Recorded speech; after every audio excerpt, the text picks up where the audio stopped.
Welcome to our channel. Ambur biryani கடையில் chicken தொக்கு எப்படி செய்கிறாங்கன்றது தான் இப்போ நம்ம பார்க்க போகிறோம். இந்த கடையில் செய்கிற கத்திரிக்காய் தொக்கு, ஆம்பூர் வடி பிரியாணி இதையெல்லாம் எப்படி செய்கிறாங்கன்றது இந்த சேனலோட போன வீடியோவில் அப்லோட் பண்ணியிருக்கேன். உங்களுக்கு தேவைப்பட்டால் என் சேனல் லோகோ பிக்சரை டச் பண்ணி அந்த ரெசிபிஸ் எல்லாம் செக் பண்ணி பாருங்கள். இப்போது சிக்கன் தொக்கு எப்படி செய்கிறாங்கன்றது பார்க்கலாம் வாங்க. அதுக்கு ஒரு 250 ml எண்ணெயில் 1/2 கிலோ வெங்காயத்தை கட் பண்ணி சேர்க்குறாங்க. அது கூடயே 5-6 பச்சை மிளகா, கொஞ்சம் கருவேப்பிலையை போட்டு நல்ல கண்ணாடி பதம் வர அளவுக்கு வதக்கி விட்டுக்கிறாங்க. அடுத்ததாக 1/2 கிலோவுக்கு கம்மியாக தக்காளியை அரைச்சி சேர்த்து நல்லா வதக்கிக்கிறாங்க.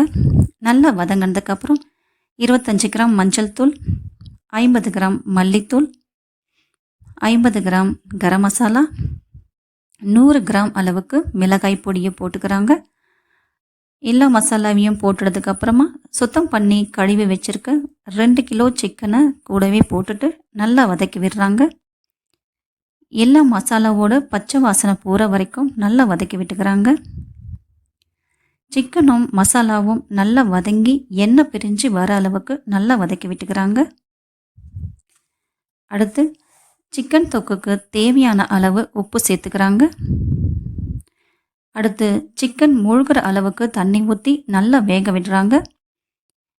சிக்கன் நல்லா வெந்து வந்ததுக்கப்புறம் கடைசியாக கருவேப்பிலையோ கொத்தமல்லியோ போட்டு சிக்கன் தொக்கை கம்ப்ளீட் பண்ணிக்கிறாங்க.